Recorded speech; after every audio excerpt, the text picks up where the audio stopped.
সামুদ জাতি আল্লাহকে সরাসরি চ্যালেঞ্জ করেছিল। তারা বলেছিল, তোমার শক্তি যদি সত্যিই হয় তবে এই পাথর ভেঙে আমাদের জন্য একটা জীবন্ত উট বের করে দেখাও। আর তখনই ঘটে গেল ইতিহাসের সবচেয়ে ভয়ঙ্কর অলৌকিক ঘটনা। এক টুকরো পাহাড় নিজে নিজে ফেটে গেল, আর তার ভেতর থেকে বের হয়ে এলো বিশাল শরীরের এক আল্লাহর নিদর্শন, আল্লাহর পাঠানো অলৌকিক উটনি। সবাই দেখল, কিন্তু তবুও তারা তা অমান্য করল, আর অমান্যের সেই দুঃসাহসী ডেকে আনল তাদের চরম পরিণতি। তাহলে কিভাবে এক অলৌকিক উটনি তাদের ধ্বংসের কারণ হয়ে উঠেছিল? চলুন সামুদ জাতির সেই ভয়ঙ্কর ইতিহাসে প্রবেশ করি। আদ জাতি ধ্বংস হওয়ার বহু বছর পরের কথা। আরবের উত্তর পশ্চিমে হিজর নামক স্থানে গড়ে উঠেছিল এক নতুন সভ্যতা। এদের নাম সামুদ জাতি। আল্লাহ রব্বুল আলামিন এই জাতিকেও দিয়েছিলেন অকল্পনীয় শারীরিক শক্তি। তারা এতটাই শক্তিশালী ছিল যে সমতল ভূমিতে ইট পাথর দিয়ে বাড়ি বানিয়ে তাদের মন ভরত না। তারা বিশাল বিশাল পাহাড়ের গায়ে হাতুড়ি চালাত, আর পাহাড়ের পেট কেটে তার ভেতরেই তৈরি করত রাজপ্রাসাদ। তাদের স্থাপত্যবিদ্যা দেখলে মনে হতো পাথরগুলো তাদের হাতে মোমের মতো নরম হয়ে যেত। পাহাড়ের নিরাপদ দুর্গ, চারপাশে ফলের বাগান, মিষ্টি পানির ঝর্ণা, দুনিয়ার এমন কোনো সুখ নেই যা তাদের ছিল না। তারা ভাবত, আমরা অমর। এই পাহাড়ের ভেতরে আমাদের কে মারবে? কোন ঝড় আমাদের স্পর্শ করবে? এই অহংকার তাদের অন্ধ করে দিল। তারা ভুলে গেল এক আল্লাহকে। শয়তানের ধোকায় পড়ে তারা নিজেদের হাতে পাথর দিয়ে মূর্তি বানাতে শুরু করল, আর সেই মূর্তির পায়েই লুটিয়ে পড়ল। যে আল্লাহ তাদের এত শক্তি দিলেন তাকে ভুলে তারা শুরু করল চরম অনাচার। সমাজে শুরু হলো পাপের রাজত্ব। কিন্তু আল্লাহ পরম দয়ালু। তিনি তাদের সতর্ক করার জন্য তাদেরই মধ্য থেকে একজনকে নবী হিসেবে পাঠালেন। তিনি ছিলেন অত্যন্ত সম্মানিত এবং জ্ঞানী মানুষ, হজরত সালেহ আলাইহিসসালাম। তিনি তাদের খুব দরদ দিয়ে ডাকলেন। তিনি বললেন, হে আমার জাতি, তোমরা কার ইবাদত করছো? এই নিষ্প্রাণ পাথর কি তোমাদের খাওয়াতে পারে? না, বরং আল্লাহ তোমাদের মাটি থেকে সৃষ্টি করেছেন। তোমরা তার কাছেই ক্ষমা চাও, ফিরে এসো তার পথে। কিন্তু সামুদ জাতির সর্দাররা ছিল ক্ষমতার তার লোভে অন্ধ। তারা সালেহ আলাইহিসসালামকে নিয়ে ঠাট্টা শুরু করল।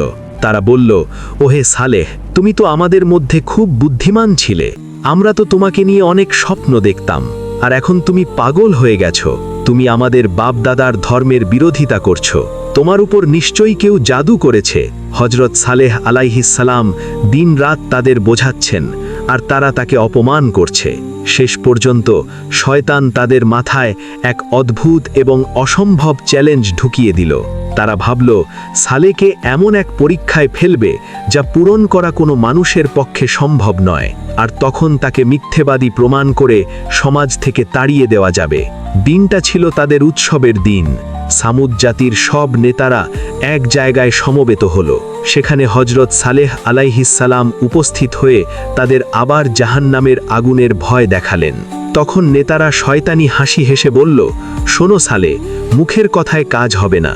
তুমি যদি সত্যিই আল্লাহর নবী হও তবে আমাদের একটা শর্ত পূরণ করে দেখাতে হবে। যদি পারো তবে আমরা কথা দিচ্ছি, আমরা সবাই তোমার রবের উপর ঈমান আনব। হজরত সালেহ আলাইহিসসালাম বললেন, বলো কি তোমাদের শর্ত? আমার আল্লাহ সব কিছুর ওপর ক্ষমতাবান। তারা তখন তাদের সামনে দাঁড়িয়ে থাকা আল কাতিবা নামের একটা বিশাল রুক্ষ এবং নিরেট পাথরের পাহাড়ের দিকে আঙুল তুলল। তারা বলল, তুমি যদি সত্যবাদী হও তবে তোমার আল্লাহকে বলো এই শক্ত পাহাড়ের মুখ চিরে তার ভেতর থেকে একটা জ্যান্ত উটনি বের করে আনতে। আর শোনো, যেমন তেমন উটনি হলে হবে না। উটনিটি হতে হবে 10 মাসের গর্ভবতী। তার শরীর হতে হবে বিশাল এবং তা দেখতে অত্যন্ত সুন্দর হতে হবে। চিন্তা করুন তাদের ধৃষ্টতা। একটা জড় পাথর থেকে একটা জীবন্ত গর্ভবতী প্রাণী বের করার দাবি। মানুষের যুক্তিতে এটা 100 ভাগ অসম্ভব। তারা নিশ্চিত ছিল সালেহ এটা পারবে না। হজরত সালেহ আলাইহিসসালাম তাদের কাছ থেকে পাকা ওয়াদা নিলেন। তিনি বললেন, যদি আমার আল্লাহ তোমাদের এই অদ্ভুত দাবি পূরণ করেন, তোমরা কি সত্যিই ঈমান আনবে? তারা সবাই সমস্বরে চিৎকার করে বলল, হ্যাঁ, আমরা শপথ করছি, আমরা অবশ্যই ঈমান আনব। এরপর এক থমথমে পরিবেশ। হজরত সালেহ আলাইহিসসালাম অজু করলেন, নামাজে দাঁড়ালেন। তার দু চোখ বেয়ে পানি পড়তে লাগল। তিনি আকাশের দিকে হাত তুলে তার রবের দরবারে ফরিয়াদ জানালেন, হে আল্লাহ, এরা তোমার কুদরত দেখতে চায়। তুমি এদের দাবি পূরণ করো, যাতে এদের আর পালানোর কোনো পথ না থাকে। আল্লাহ তার প্রিয় নবীর দোয়া কবুল করলেন। মুহূর্তের মধ্যে সেখানকার পরিবেশ বদলে গেল। হাজার হাজার মানুষ তাকিয়ে আছে সেই পাহাড়ের দিকে। হঠাৎ এক প্রচণ্ড কম্পন শুরু হলো। মাঠের নিচ থেকে গুড়গুড় শব্দ ভেসে আসতে লাগলো, যেন পাহাড়ের ভেতরে কেউ নড়াচড়া করছে। পাথরের গায়ে ফাটল ধরতে শুরু করলো। মানুষের চোখের পলক পড়ছে না, ভয়ে আর বিস্ময়ে। তারা একে অপরের হাত খামচে ধরল। হঠাৎ সবার চোখের সামনে সেই বিশাল শক্ত পাথরটি মাঝখান থেকে ফেটে গেল, যেভাবে মাটি ফুঁড়ে উদ্ভিদ বের হয়। আর সেই ফাটা পাথরের ভেতর থেকে আল্লাহর হুকুমে সত্যিই বেরিয়ে এলো একটা বিশাল আকৃতির উটনি, ঠিক যেমনটি তারা চেয়েছিল। 10 মাসের গর্ভবতী এবং অত্যন্ত সুন্দর। সেই অলৌকিক দৃশ্য দেখে উপস্থিত জনতা স্তব্ধ হয়ে গিয়েছিল। পাথরের বুক ছিঁড়ে বেরিয়ে আসা সেই বিশাল উটনি, তার গায়ের রং, তার উচ্চতা, তার গাম্ভীর্য সব কিছুই বলে দিচ্ছিল যে এটি সাধারণ কোনো প্রাণী নয়। আর অলৌকিকতার তখনও বাকি ছিল। উটনিটি যেহেতু 10 মাসের গর্ভবতী ছিল, তাই বেরিয়ে আসার কিছুক্ষণের মধ্যেই সবার চোখের সামনে সে একটা বাচ্চা প্রসব করল। সেই বাচ্চাটিও ছিল মায়ের মতোই বিশাল এবং হুবহু মায়ের আকৃতির। হজরত সালেহ আলাইহিসসালাম তখন সেই কাঁপতে থাকা জনসমুদ্রের দিকে তাকালেন। তার চোখে ছিল বিজয়ের আভা। তিনি উচ্চস্বরে বললেন, হে আমার জাতি, এই দেখো আল্লাহর সেই নিদর্শন। তোমরা যা চেয়েছিলে আল্লাহ তাই দিয়েছেন। এখন তোমরা তোমাদের ওয়াদা রক্ষা করো, আল্লাহর প্রতি ঈমান আনো। কিছু মানুষ, বিশেষ করে যারা দুর্বল এবং সত্যসন্ধী ছিল, তারা সেই দৃশ্য দেখে আর দ্বিমত করল না। তারা সাথে সাথে ঈমান আনল। তারা বলল, আমরা সাক্ষ্য দিচ্ছি আল্লাহ ছাড়া কোনো মাবুদ নেই এবং সালেহ আল্লাহর সত্য নবী। কিন্তু ওই যে সমাজের নেতারা, যাদের অন্তরে ছিল অহংকার, হিংসা, তারা এই স্পষ্ট মোজেজা দেখার পরেও শয়তানের ধোঁকা থেকে বেরোতে পারল না। তারা নিজেদের মধ্যে পিস করতে লাগলো। তারা বলল, এটা নিশ্চয়ই কোনো জাদু। সালে আমাদের চোখের উপর জাদু করেছে। পাথর থেকে উট বেরোয়া কি সম্ভব? এটা চোখের ধাঁধা ছাড়া আর কিছুই না। ভাবুন একবার, সত্য তাদের সামনে সূর্যের মতো স্পষ্ট, তবুও তারা তা মানতে নারাজ। হজরত সালেহ আলাইহিসসালাম তাদের মনের অবস্থা বুঝতে পারলেন। তিনি তাদের কঠোরভাবে সতর্ক করে দিলেন। তিনি বললেন, শোনো, আল্লাহ তোমাদের জন্য এই উটনিকে পরীক্ষা হিসেবে পাঠিয়েছেন। সাবধান, খবরদার, কেউ এর গায়ে একটা টোকাও দেবে না, কেউ একে কোনো কষ্ট দেবে না। যদি তোমরা এর কোনো ক্ষতি করার চেষ্টা করো, তবে মনে রেখো, আকাশ থেকে এমন আযাব নেমে আসবে যা থেকে তোমরা কেউ বাঁচতে পারবে না।